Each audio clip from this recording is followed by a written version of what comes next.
एक समय की बात है, दूर दूर तक फैले तपते हुए रेगिस्तान में एक नन्ही सी चिड़िया रहती थी। उसका जीवन दुखों से भरा हुआ था। वह इतनी बीमार हो चुकी थी कि उसके शरीर के सारे पंख गिर गए थे। अब उसके तन पर एक भी पंख नहीं बचा था। वह ना ठीक से चल पा रही थी और ना उड़ पा रही थी। उसका कोई घोंसला भी नहीं था जहां वह आराम कर सके। पीने के लिए पानी की एक बूंद भी नहीं मिलती और खाने के लिए एक दाना भी नसीब नहीं होता। चारों तरफ बस तपती हुई रेत और ऊपर से धधकता हुआ सूरज। बेचारी चिड़िया दिन रात उसी जलती रेत पर पड़ी रहती और सोचती कि अब शायद यही उसकी आखिरी मंजिल है। एक दिन उसी रेगिस्तान के ऊपर से एक सुंदर सफेद कबूतर उड़ रहा था। उसके चेहरे पर बड़ी शांति थी और वह बहुत प्रसन्न दिखाई दे रहा था। चिड़िया ने बड़ी मुश्किल से उसे आवाज दी, कबूतर भाई जरा ठहरो। कबूतर नीचे उतरा और प्यार से बोला, बहन कहो क्या बात है। चिड़िया ने कमजोर आवाज में पूछा, भाई तुम कहाँ जा रहे हो। कबूतर मुस्कुरा कर बोला, मैं स्वर्ग जा रहा हूँ भगवान के दर्शन करने। यह सुनते ही चिड़िया की बुझी हुई आंखों में आशा की एक छोटी सी किरण जग उठी। उसने हाथ जोड़कर कहा, भाई अगर भगवान से मिलो तो मेरी एक बात जरूर पूछ लेना। उनसे कहना कि मेरी किस्मत में इतने दुख कब तक लिखे हैं। यह दुखों भरा जीवन कब बदलेगा। मेरे अच्छे दिन कब आएंगे। कबूतर ने कहा, बहन तुम चिंता मत करो, मैं तुम्हारा संदेश भगवान तक जरूर पहुंचाऊंगा। इतना कहकर वह स्वर्ग की ओर उड़ गया। जब कबूतर स्वर्ग पहुंचा तो वहां उसकी मुलाकात एक देवदूत से हुई। उसने बड़ी विनम्रता से उस दुखी चिड़िया की सारी कहानी उस देवदूत को सुनाई। उस बेचारी के दुख कब तक खत्म होंगे, देवदूत से पूछा।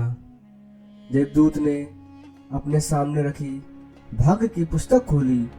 कुछ देर तक उसे ध्यान से देखा और फिर गंभीर स्वर में बोले, उसके भाग्य में अभी पूरे 10 वर्ष तक दुख ही दुख लिखे हैं। उसे अभी बहुत कष्ट सहना पड़ेगा। यह सुनकर कबूतर का मन बहुत दुखी हो गया। उसने विनती करते हुए कहा, क्या कोई ऐसा उपाय नहीं है जिससे उसके दुख कुछ कम हो जाए। वह तो पहले ही बहुत पीड़ा सह रही है। देवदूत हल्के से मुस्कुराए और बोले, उपाय तो है लेकिन उसे पूरा करने में बहुत समय लगेगा। कबूतर ने उत्सुक होकर पूछा, आप बताएं जरूर। देवदूत बोले, उसे कहना कि आज से शिकायत करना छोड़ दे। वह हर परिस्थिति में भगवान का धन्यवाद करना शुरू कर दे। जो उसके पास है उसकी चिंता छोड़कर जो कुछ मिला है उसी के लिए ईश्वर का आभार माने। हर समय केवल इतना कहे, हे प्रभु आपने मुझे जितना दिया है उसके लिए आपका धन्यवाद। इस कठिन समय में भी आपने मुझे जीवित रखा है, इसके लिए भी आपका धन्यवाद। कबूतर यह संदेश लेकर तुरंत वापस रेगिस्तान पहुंचा और उसने चिड़िया को देवदूत की सारी बात बता दी। चिड़िया ने मन ही मन निश्चय किया कि अब वह कभी अपने भाग्य को दोष नहीं देगी। चाहे कैसी भी परेशानी क्यों ना आए, वह हर हाल में भगवान का धन्यवाद ही करेगी।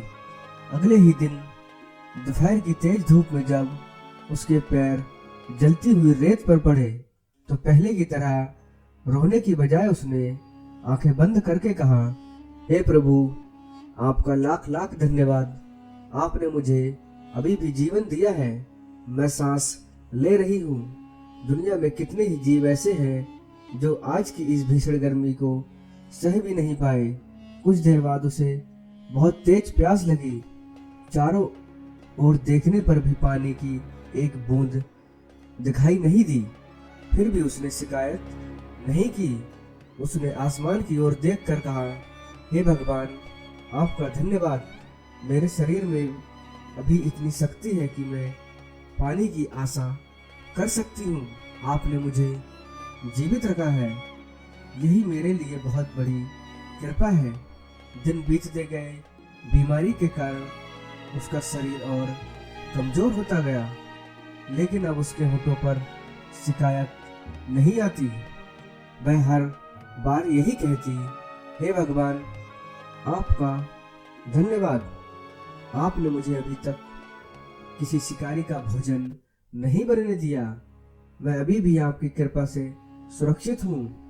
धीरे धीरे एक अद्भुत परिवर्तन शुरू हुआ।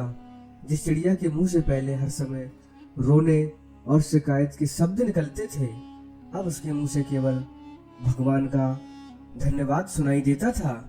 उसका मन हल्का होने लगा, उसके चेहरे पर मुस्कान लौट आई।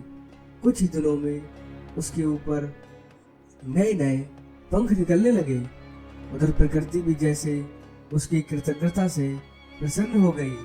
एक दिन अचानक आसमान में काले बादल छा गए, तेज हवा चली और फिर मूसलाधार बारिश होने लगी। जो रेगिस्तान में बरसों से सूखा पड़ा था, वह पानी भर गया। थोड़े ही समय में एक सुंदर तालाब बन गया। उसके चारों ओर हरी हरी घास उगाई, छोटे छोटे पौधे निकल आए और पूरा इलाका हरियाली से भर गया। अब चिड़िया पूरी तरह से स्वस्थ हो चुकी थी। उसके सुंदर पंख निकल आए थे। वह खुशी खुशी खुले नीले आसमान में ऊंची उड़ान भरने लगी। ठीक उसी दिन वहां सफेद कबूतर उस रास्ते से गुजर रहा था। जब उसने नीचे देखा तो उसकी आंखें आश्चर्य से फैल गईं। जहां पहले तपता हुआ रेगिस्तान था, वहां अब हरियाली लहरा रही थी। सुंदर तालाब चमक रहा था और वही चिड़िया खुशी से चहकते हुए आसमान में उड़ रही थी। कबूतर को अपनी आंखों पर विश्वास नहीं हुआ। वह तुरंत स्वर्ग देवदूत के पास पहुंचा।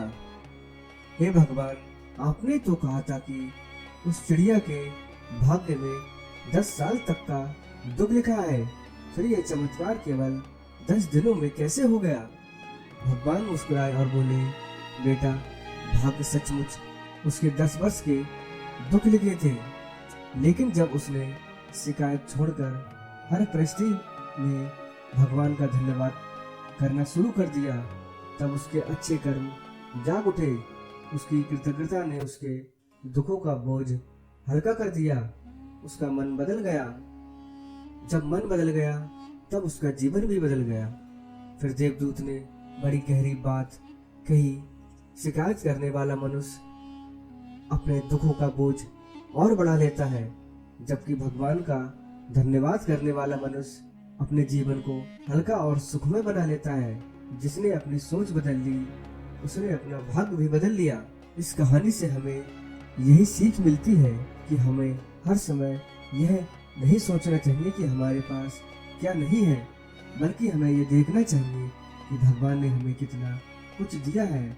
दुनिया में ऐसे लाखों लोग हैं जो हमारी आज की स्थिति को अपना सपना मानते हैं। इसलिए आज से शिकायत करना छोड़िए, भगवान का धन्यवाद करना शुरू कीजिए। हो सकता है आपके जीवन का सबसे बड़ा चमत्कार भी यहीं से शुरू हो जाए।